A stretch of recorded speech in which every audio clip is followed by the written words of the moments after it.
Assalamualaikum warahmatullahi wabarakatuh. Bismillahirrahmanirrahim. Ada prinsip yang lain yang dikembangkan oleh Genghis Khan dalam rangka membentuk kesuksesannya adalah pengendalian diri. Jadi kemampuan untuk mengendalikan diri sendiri. Ini paling populer dijelaskan dalam kebijaksanaan apa saja, tapi seringkali terlewatkan. Karena banyak orang merasa dirinya itu sudah kuat, dirinya itu sudah mampu, dirinya itu sudah terkontrol. Ya memang karena kita sekarang sedang sadar. Tapi ketika orang tidak mampu mengendalikan diri, ya dia tidak sadar. Sehingga kemudian nanti kalau sudah mengendalikan diri, dia baru sadar kalau dirinya ternyata masih juga bisa kehilangan kendali diri. Maka ini salah satu nasihat yang kalau bahasa filsafat itu jenisnya perennial. Harus terus-menerus kita ingatkan diri kita. Mengapa sih Pak kok saya itu susah kusuk? Oh itu ada hubungannya dengan kemampuan mengendalikan diri. Wong kita inginnya itu loh kalau sholat kusuk terus. Tapi kok ya prosentasenya tidak besar-besar. Kadang hanya 10% kusuknya, kadang hanya 20%. Itu kan berarti yang kita inginkan tidak bisa kita arahkan secara konsisten terhadap anggota tubuh kita seluruhnya yang lain. Itu ya hubungannya dengan pengendalian diri. Tadi saya niatnya itu mau sholat malam loh. Dan juga mau puasa setiap hari Senin dan Kamis. Tapi kok ya begitu masuk Senin atau Kamis, kok ya ada saja alasan untuk tidak puasa. Begitu malam hari alarm bunyi kok ya mau bangun kok ya berat terus ditunda lagi. Tidak jadi lagi sampai nanti subuh dan lain sebagainya. Itu kemampuan pengendalian diri. Jadi ini salah satu nasihat yang universal. Sering saya bilang, kalau teman-teman yang sudah dewasa, khususnya yang ikut ngaji filsafat ini, pastinya wawasannya tentang mana yang baik, mana yang kurang baik, mana yang lebih utama, dan lain sebagainya, itu sudah sangat lengkap. Hanya saja kemampuannya mengendalikan diri yang belum jalan. Sehingga wawasan-wawasan tentang kebaikan, tentang kebenaran tadi tidak bisa sepenuhnya operatif dalam hidup. Padahal di antara rahasia keberhasilan sebagaimana yang dilakukan oleh Genghis Khan adalah mengendalikan diri. Misalnya, satu ketika beliau bilang begini, satu tindakan yang dilandasi oleh kemarahan adalah tindakan yang ditakdirkan akan hancur dan gagal. Jadi kalimatnya Genghis Khan yang pertama ini jelas menunjukkan bahwa orang yang tidak mampu mengendalikan diri, termasuk orang yang dikuasai oleh amarah, itu melakukan apa saja takdirnya sudah jelas. Pasti hancur dan gagal. Ya, kalau ini tidak sulit dipahami ya, karena orang yang sedang marah, orang yang lepas kendali, itu orang yang tidak bisa berpikir jernih. Orang yang tidak bisa berpikir jernih itu, dia tidak bisa lagi mengkontrol anggota tubuhnya, pikirannya, kata-katanya, mungkin anggota tubuh yang lain, sehingga keluar tindakan-tindakan atau mungkin kata-kata kalimat yang destruktif. Tidak hanya merusak yang lain, tapi merusak dirinya sendiri. Maka setiap tindakan yang hanya dilandasi oleh kemarahan, siap-siaplah pasti hancur dan gagal. Kalau Genghis Khan hanya nuruti balas dendam saja, misalnya tadi habis istrinya diculik, habis dia sendiri diperbudak sampai tewas, langsung saja menyerang, tidak sabar nunggu kekuatannya lengkap, ya pasti sejak awal tidak akan ada cerita tentang Genghis Khan.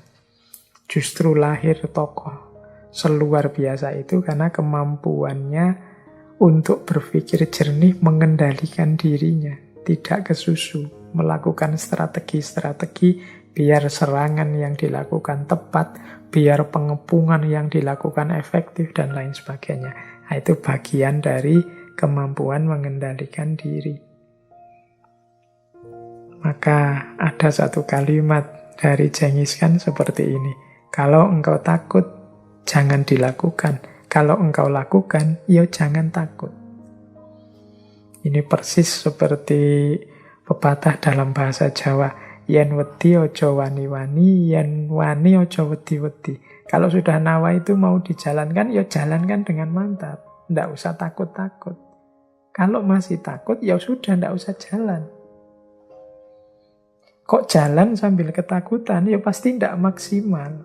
Melakukan sesuatu dengan hati yang tidak mantap, ya itu sama saja. Bunuh diri, menghancurkan dirinya sendiri. Maka kalau engkau takut, ya jangan dilakukan. Kalau engkau lakukan, ya jangan takut.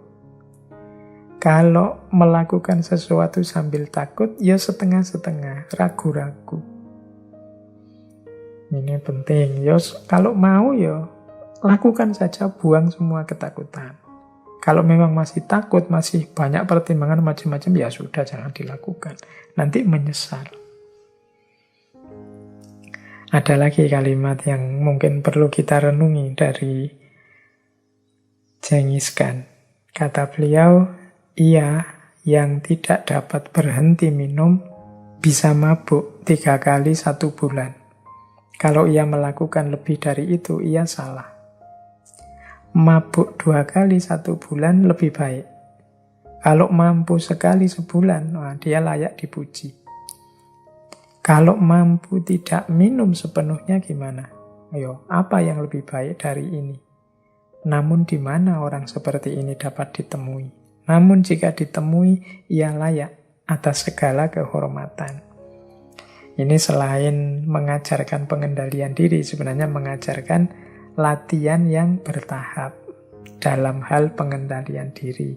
Ya, pelan-pelan kita taklukkan diri kita. Sama seperti orang yang terbiasa minum. Orang yang biasa mabuk itu bisa mabuk sebulan 3 kali.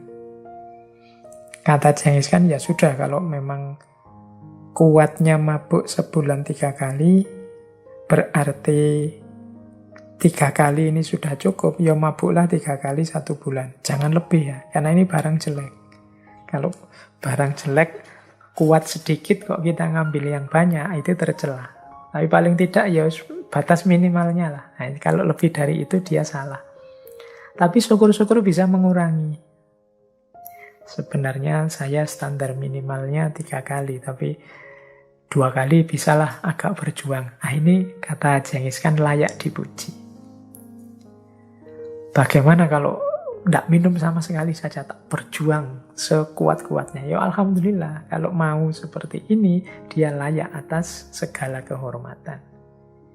Jadi kita ini kan kadang-kadang punya kebiasaan-kebiasaan buruk yang itu sering kita lalaikan dan kita lupa bahwa kita harus berusaha untuk menghilangkan kebiasaan buruk itu.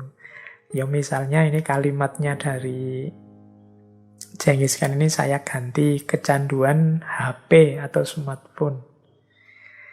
Dalam sehari Pak, saya harus pegang smartphone. Minimal ya 1 jam lah. Misalnya begitu ya. Ini ya teman-teman ngukur sendiri kapasitas dan kemampuannya. Kalau kurang dari 1 jam saya tidak sanggup Pak. Ya sudah kalau gitu setiap hari paling tidak kamu latihan pegang HP 1 jam saja. Kan minimalnya tadi 1 jam. Jangan lebih. Kalau memang 1 jam sudah cukup, jangan ditambah-tambahi. Biar nanti tidak ketergantungan. Nah ini minimal ini. Tapi kalau bisa mengurangi. Tapi seandainya saya berjuang Pak, setengah jam mungkin cukup kok Pak. Ya syukur, tidak apa-apa. Berjuanglah sedikit, nah kamu layak dipuji kalau kayak gini. Mungkin lama-lama sudah terlatih. Enggak kok Pak, saya sudah tidak terikat lagi dengan HP. Kalau memang tidak sangat perlu, ya saya tidak pegang HP. Alhamdulillah. Sampean layak dihormati. Ini namanya latihan pengendalian diri. Jadi pertama-tama rumusnya jangan tabrak yang minimal ini. Kalau memang itu hal-hal yang buruk, ini kan beda kalau hal yang baik ya. Jadi kalau untuk keburukan, minimalnya sampean kuatnya berapa? Ambil yang itu, jangan lebih. Kalau lebih nanti tidak jadi pengendalian diri, tapi ya pemanjaan diri namanya. Nah, syukur-syukur bisa dikurangi. Serba pelan, sampai nanti ada di titik kita tidak terikat lagi.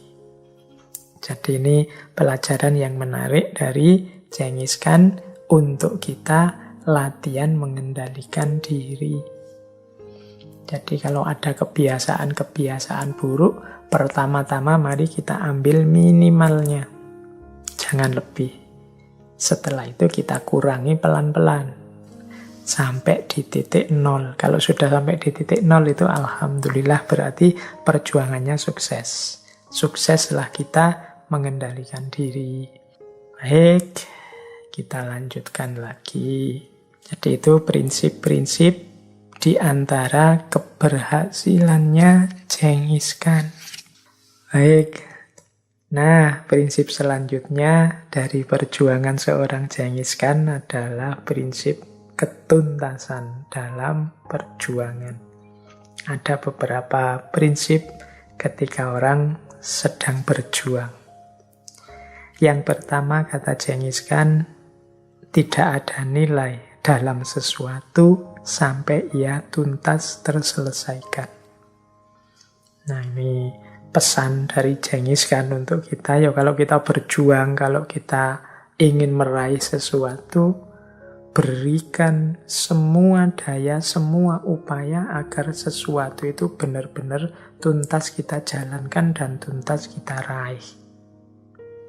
Jangan sampai setengah-setengah atau kita nyimpen tenaga sedikit-sedikit atau kemampuan tidak usah dikerahkan sepenuhnya lah, santai saja, eman-eman. Apalagi kalau sampai tidak tuntas. Kalau tidak tuntas ya tidak ada nilainya. Tuntas tapi asal-asalan juga tidak ada nilainya.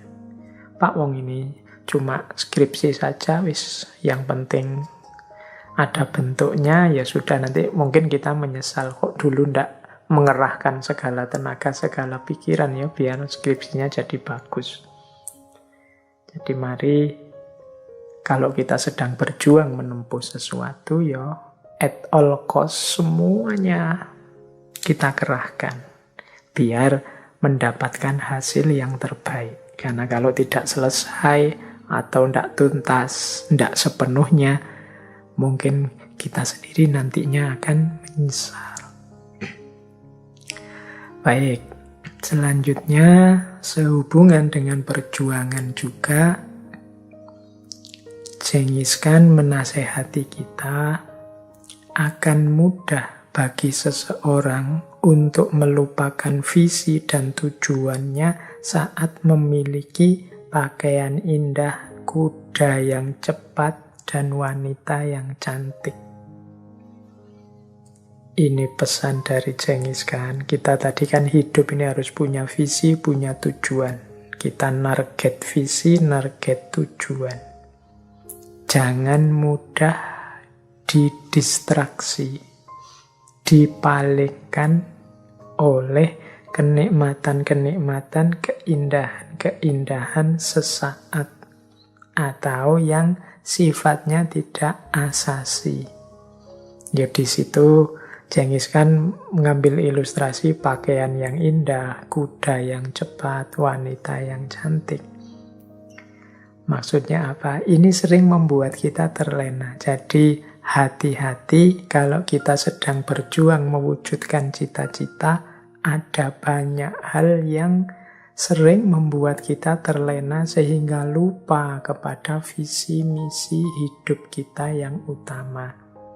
Biasanya yang enak-enak, yang menyenangkan-menyenangkan. Harusnya kita serius belajar, tapi karena ada upgradean game yang baru, akhirnya kita lebih belani main game, akhirnya tesise apa skripsine malah ndak jadi-jadi. Tapi karena ada apa sekarang yang populer, TikTok, filter-filter yang baru, ada Instagram Reel itu yang baru, terus kita terlena. Bukan berarti terus hidup kita berarti serius terus, Pak. Hidup kita berarti sepaneng terus, Pak. Ndak begitu. Tapi yang tadi, yang sampingan-sampingan, yang tidak esensial itu posisikan dia ya di posisi yang sampingan. Jangan jadi menu utama.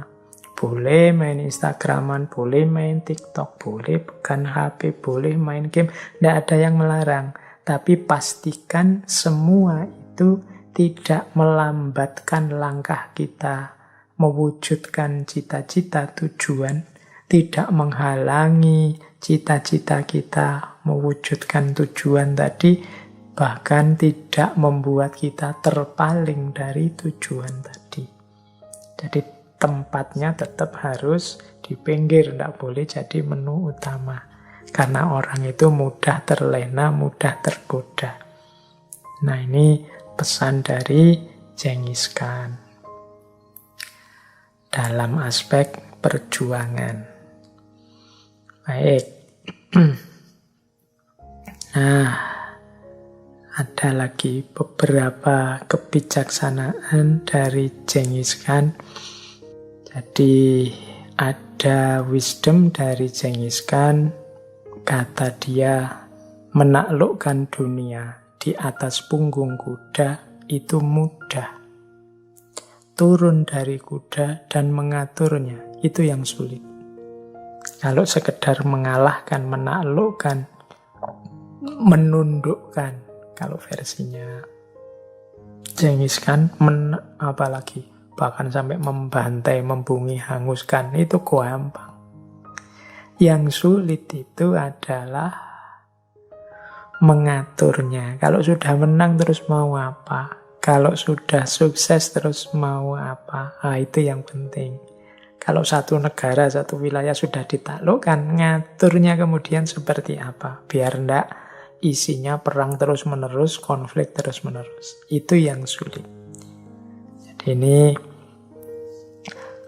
pesan dari Genghis Khan adalah, kalau kita berjuang mencapai sesuatu, kita juga harus punya skenario, punya rancangan. Kalau sudah tercapai terus mau apa? Cara mengelolanya bagaimana? Cara menyikapinya seperti apa? Menaklukkan dunia di atas punggung kuda itu mudah, turun dan mengaturnya yang sulit. Kemudian ada lagi pesan yang menurut saya bijaksana dari Genghis Khan.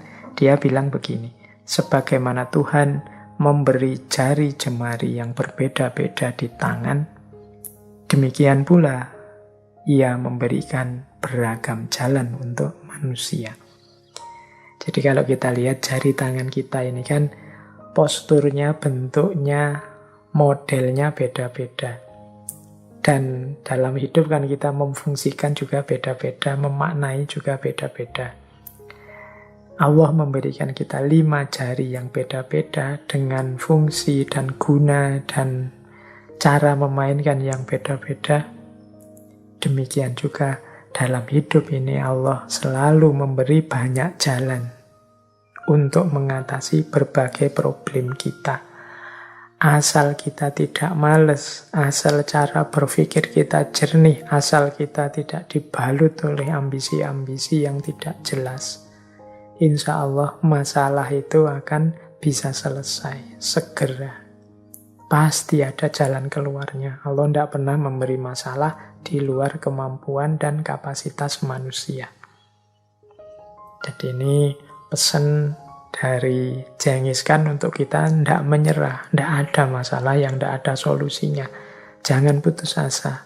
Perilaku-perilaku putus asa itu mengindikasikan kalau dalam agama kita disebut orang yang kufur.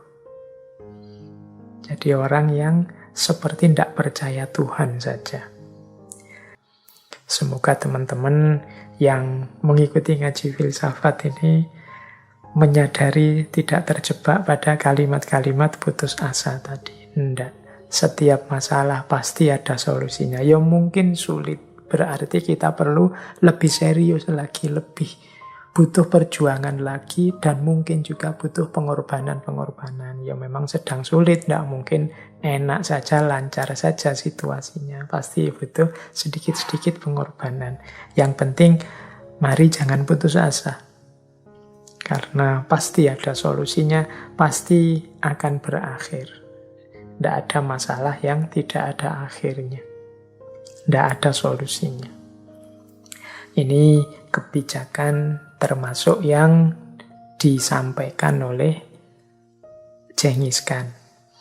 Ada lagi satu kalimat yang saya suka dari Genghis Khan. Mungkin tidak ada hubungannya dengan pertempuran yang berdarah-darah atau perjuangan. Tapi menarik, ini hubungannya dengan ibu.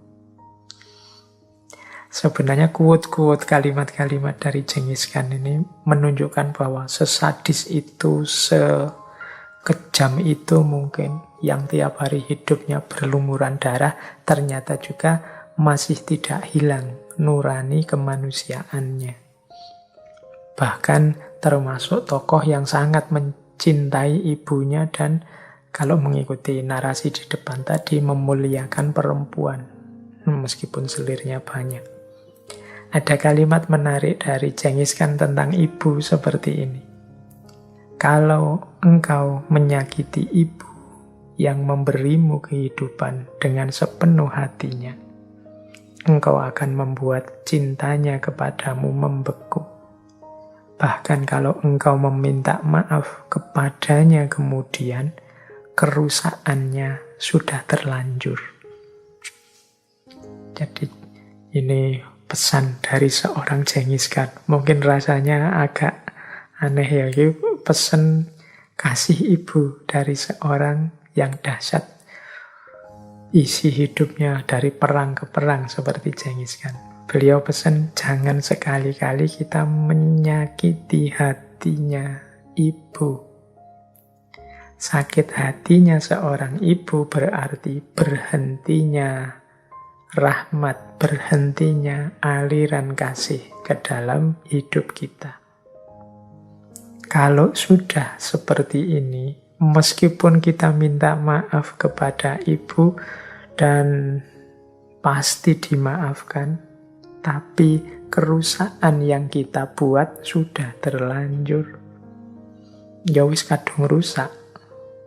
Maka jangan sekali-sekali dicoba atau jangan sekali-sekali kita tidak waspada sampai menyakiti hati ibu. Meskipun ibu pasti memaafkan kita atau dia tahan rasa sakit itu, tapi jangan lupa bahwa ketika peristiwa menyakiti hati ini terjadi, itu adalah peristiwa terhentinya aliran kasih sayang, aliran rahmat dari Tuhan kepada diri kita. Kalau sudah begitu, sudah terlanjur rusak kalau bahasanya Genghis Khan. Seperti pot yang sudah terlanjur pecah. Ya, meskipun dimaklumi, tapi sulit sudah kembali seperti semula. Maka jangan dijajal, jangan dilalaikan rumus ini. Jadi ini kisah provokasinya Genghis Khan kepada umat Islam saat itu. Ini mungkin sebagai wanti-wanti buat kita semua untuk tidak mengalami nasib yang sama. Jadi pada sekitar tahun 1220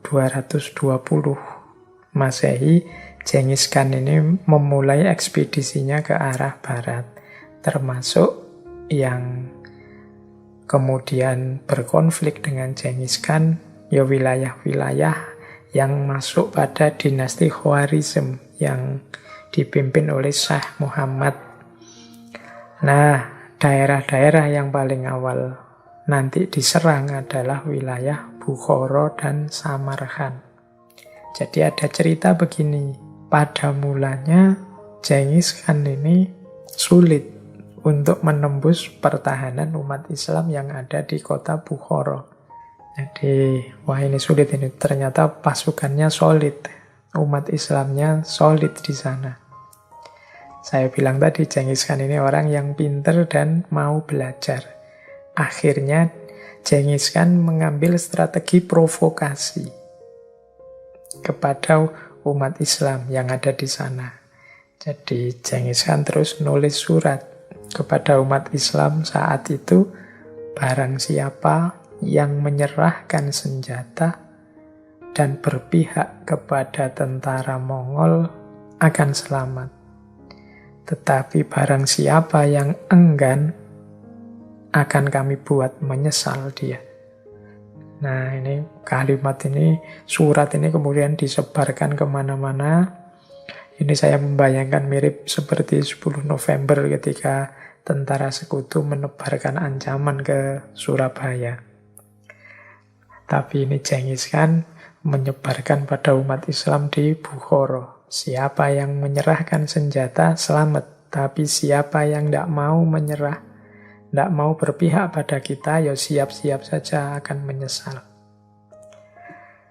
Nah, dengan datangnya surat tersebut, ternyata sukses mengacaukan umat Islam. Umat kemudian terpecah menjadi dua. Yang pertama nolak keras tawaran Genghis Khan ini. Jadi mereka punya pikiran begini. Ini seandainya Genghis Khan dan kawan-kawan itu kuat dan bisa menaklukkan kita, tidak mungkin lah mereka tidak memberi penawaran-penawaran seperti ini. Mereka mestinya langsung nyerang, langsung nyerbu dan mengalahkan kita. Ini mungkin mereka juga ragu-ragu dengan kekuatannya. Ini berarti mereka ini kita ini masih punya peluang untuk bisa mengalahkan Genghis Khan. Mari kita teruskan berjuang. Pasti kita akan memperoleh satu di antara dua kebaikan. Kalau tidak menang, yo syahid. Nah, ini kelompok pertama. Jadi yang tidak tergoda oleh provokasinya Genghis Khan. Tapi muncul banyak orang-orang yang punya pandangan sebaliknya. Mereka lebih suka menerima tawaran tersebut.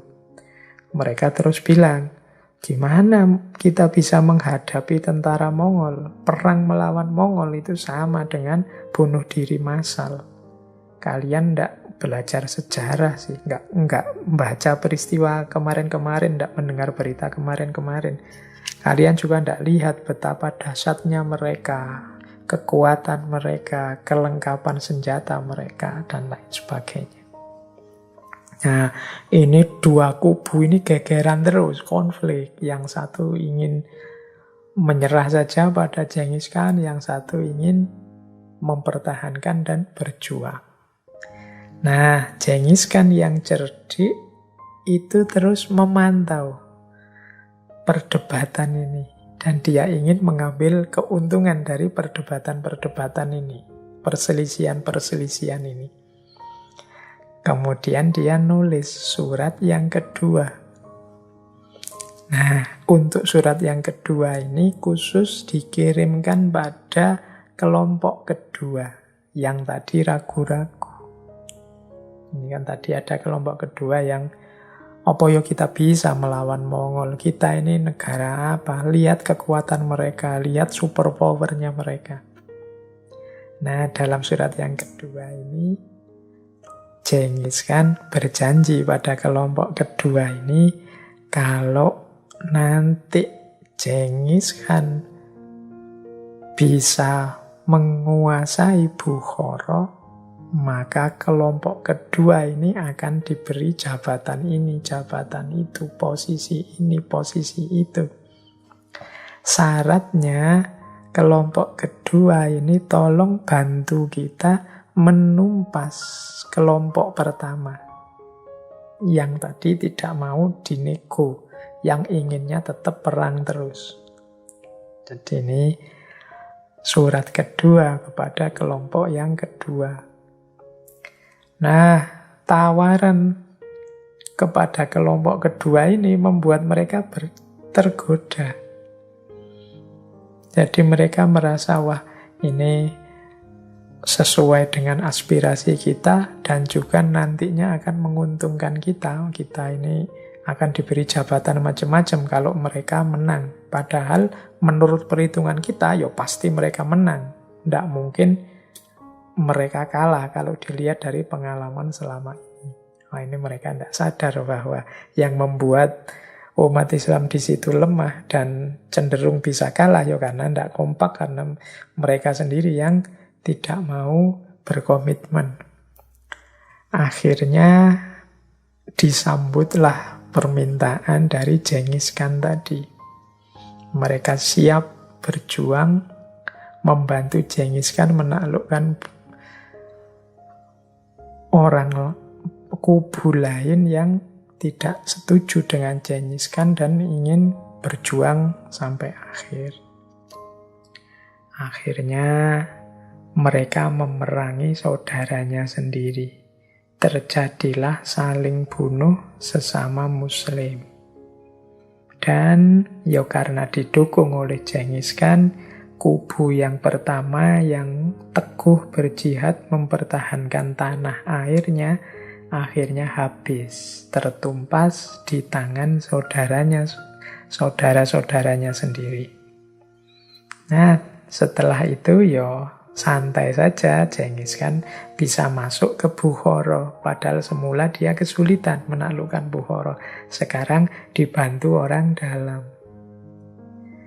Nah, tapi pada gilirannya setelah Genghis Khan menguasai Bukhara, pihak kedua yang tadi membantu tidak diberi hadiah yang dijanjikan. Bahkan mereka ditangkap, senjatanya dirampas, dan dihukum mati. Nah, ini nanti terkenal sebelum eksekusi hukuman mati itu, Genghis Khan datang memberi sambutan menjelang eksekusinya kepada orang-orang yang tadi mengkhianati saudara-saudaranya. Dia bilang begini, mereka ini adalah orang-orang yang sanggup memerangi saudara-saudaranya sendiri demi kita. Padahal kita itu orang asing bagi mereka. Orang semacam ini mustahil kita beri kepercayaan. Ya, berarti kan kalau orang semacam ini kita beri kepercayaan, jangan-jangan kita sendiri nanti jadi korbannya. Jadi sebelum terlanjur ya kita eksekusi saja. Jadi akhirnya semuanya dieksekusi dan menanglah Genghis Khan. Jadi ini sebenarnya ini satu peristiwa yang saya angkat karena memang banyak sekali peristiwa semacam ini terjadi. Jadi hancurnya satu negara, satu kerajaan, satu bangsa diawali dari ketidakkompakan perselisihan internal yang berlarut-larut. Sehingga dimanfaatkan oleh pihak luar mengadu domba, akhirnya hancur semuanya. Yang untung pihak ketiga, pihak luar tadi. Ini pelajaran mungkin ya bagi kita untuk tidak tertipu, tidak terjebak. Beda-beda pendapat, beda pandangan seperti saya bilang tadi itu wajar, itu niscaya, tapi tetap jangan melupakan visi besar bersama, tujuan bersama kita hidup berbangsa dan bernegara. Jadi konflik-konflik kecil itu wajar saja. Ya kayak kita di rumah itu loh dengan saudara kita sendiri, bahkan saudara kandung itu zaman kita kecil kan juga sering mengalami konflik-konflik, sering mengalami masalah-masalah. Tapi kan tidak kemudian kita lanjutkan secara fatal misalnya dengan membakar rumah atau dengan membunuh saudara kita, kan tidak begitu. Kita bisa memaklumi, kita bisa menerima perbedaan-perbedaan itu. Sering orang mengilustrasikan mbok kayak anak kecil itu loh, yo gegeran, bahkan sama saudaranya sendiri. Tapi setelah itu yo makan bareng, tidur bareng. Jadi misalnya marah-marah pakai teriak-teriak, yo hanya saat itu saja, setelah itu yo rukun. Jadi tidak ada konflik yang sifatnya substansial sampai berlarut-larut, sampai kemudian saling menjatuhkan saudara, apalagi saling Kalau seperti cerita tadi saling membunuh. Jadi kapanpun ada suara-suara yang isinya habisilah, tumpaslah, apalagi musnahkanlah, yang diarahkan pada saudara-saudara sendiri, itu kita tetap harus waspada. Jangan-jangan ini suara-suara yang tidak bertanggung jawab, yang pada saatnya akan meruntuhkan kita, menjatuhkan kita. Baik, ini waktunya tinggal sedikit. Semoga dari cerita tadi kita bisa mengambil manfaat, kita bisa mengambil hikmah, setidaknya untuk selalu menjaga persatuan dan kesatuan kita. Kita asumsikan saja semuanya memang ingin memberikan yang terbaik untuk bangsa dan negara. Tinggal menata regulasi cara kita mengkomunikasikan ide gagasan sambil tetap seperti tadi ya, untuk yang cita-cita besar, tujuan besar, ikatan besar kita sebagai bangsa dan negara, semoga tetap kita komitmen nih. Jadi jangan sampai kita tertipu tadi seperti provokasi yang dilakukan oleh Genghis Khan pada umat Islam di Bukhara. Karena setelah itu terjadi pembantaian yang sangat mengerikan dilakukan oleh Genghis Khan. Tidak hanya bagi kelompok yang setia dan menentang Genghis Khan, tapi juga ternyata kelompok yang membantu Genghis Khan juga pada akhirnya dieksekusi. Nah, baik. Ini ada satu lagi pidatonya Genghis Khan yang terkenal sekali setelah dia menaklukkan Bukhara dan Samarkand. Jadi ini pidato di depan umat Islam. Mungkin ini ketika umat Islam merasa shock saat itu. Kita ini kan menjalankan tuntunannya Allah, tuntunan agama. Mengapa kita kalah? Mengapa Tuhan tidak datang melindungi kita? Nah, setelah menang itu Genghis Khan pidato begini di depan umat Islam di Bukhara. Kata Genghis Khan, aku adalah hukuman Tuhan kepada kalian. Kalau kalian tidak melakukan dosa-dosa besar, Tuhan tidak akan mengirim hukuman seperti aku kepada kalian. Ini mirip, ada kata-kata dalam bahasa Jawa yang bunyinya ojo takok dosa. Jadi jangan tanya kelirumu di mana. Kamu itu sudah tahu mana yang benar, mana yang baik, mana yang utama. Tapi kalian lebih suka milih yang jelek, kalian lebih suka milih yang buruk, kalian lebih suka milih berkonflik sesama kalian. Ini hukuman dari Tuhan terhadap dosa-dosa kalian. Ini memang sebenarnya ada kasus sebelum penyerangan itu terjadi. Awalnya sebenarnya Genghis Khan ini ingin menjalin kerjasama, membuka pintu dagang. Bahkan beliau ceritanya ngirim utusan 500 orang dengan berbagai hadiah agar dinasti Khawarizm mau diajak kerjasama dagang. Karena target utamanya bukan dinasti ini, tapi dinasti Jin.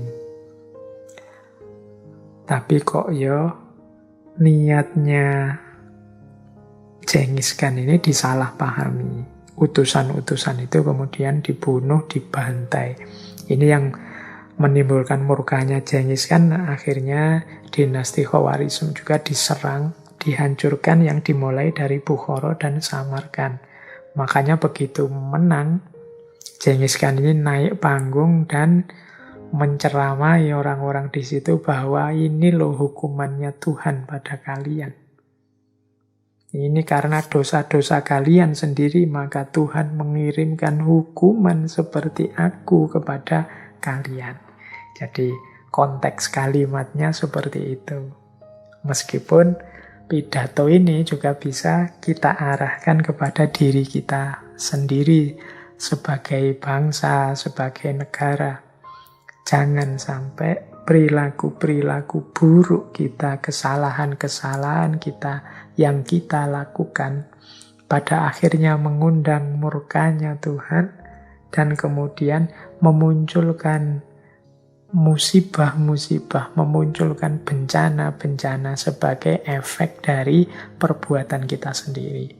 Kalau Al-Quran kan sudah jelas menyatakan zuharul fasadu fil barri wal bahr bima kasabat aydin nas. Jadi kerusakan itu muncul baik di laut maupun di bumi maupun di laut karena perilakunya manusia. Jadi kita manen hasil perilaku kita sendiri. Jadi pidatonya Genghis Khan ini bisa kita pahami bahwa kita harus introspeksi.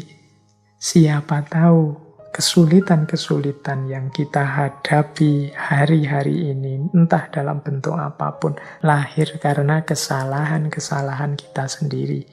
Mungkin salah perilaku, mungkin salah kata, mungkin salah persepsi, sehingga muncul banyak sekali masalah-masalah. Jadi kalau dalam bahasanya Genghis Khan, ya karena engkau sudah melakukan kesalahan, Tuhan mendatangkan hukuman. Dan akulah hukuman Tuhan kepada kalian. Ini mirip seperti surat Al-Zalzalah itu kan. Idza zulzilatil ardu zilzalaha wa akhrajatil ardu athqalaha wa qalal insanu ma laha yauma idzin tuhadditsu akhbaraha. Jadi bumi cerita, mengapa sih kok ada guncangan dahsyat yang membuat manusia pontang-panting. Terus buminya bilang, bi anna rabbaka auhalaha, Allah yang memerintahkan aku, Allah yang memberi wahyu padaku untuk melakukan ini. Jadi ini perintahnya Tuhan. Nah, itu buminya yang bilang. Mungkin mirip seperti Genghis Khan yang bilang, ini aku hukuman Tuhan loh bagi kalian. Nah, baik, ya semoga ada pelajaran yang kita ambil dari pidatonya Genghis Khan ini. Saya kira itu ya teman-teman. Masih ada pesan terakhir dari Genghis Khan. Jadi sebelum beliau meninggal, ada pesan terakhir kepada putra-putra dan keturunan beliau. Kata Genghis Khan begini, aku sudah menaklukkan untukmu satu kekaisaran yang besar. Namun hidupku terlalu pendek untuk menaklukkan seluruh dunia. Itulah yang kutinggalkan untukmu. Jadi ini pesan ini dalam, yang artinya adalah mungkin yang aku tinggalkan ini sudah sangat besar. Tapi ternyata hidupku terlalu pendek. Misinya memang menaklukkan seluruh dunia. Tapi apa daya, umur terbatas. Usiaku terlalu pendek. Ini sebenarnya mengajarkan pada kita, sebesar apapun ambisi, sebesar apapun cita-cita, keinginan, kita tetap harus sadar bahwa kita itu manusia yang penuh dengan keterbatasan-keterbatasan, banyak kekurangan. Jadi tidak ada sekuat apapun manusia yang bisa mengatasi problem jatah umurnya, problem ketuaan, problem bisa sakit, dan lain sebagainya. Ini penderitaan-penderitaan natural yang dimiliki oleh seorang manusia.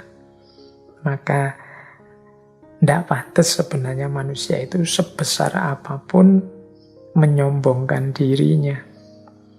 Bahkan kata Genghis Khan, hanya itulah yang kutinggalkan untukmu. Meskipun hitungannya juga sudah besar, tapi tetap masih tidak sesuai dengan cita-cita sebelumnya menyatukan seluruh dunia.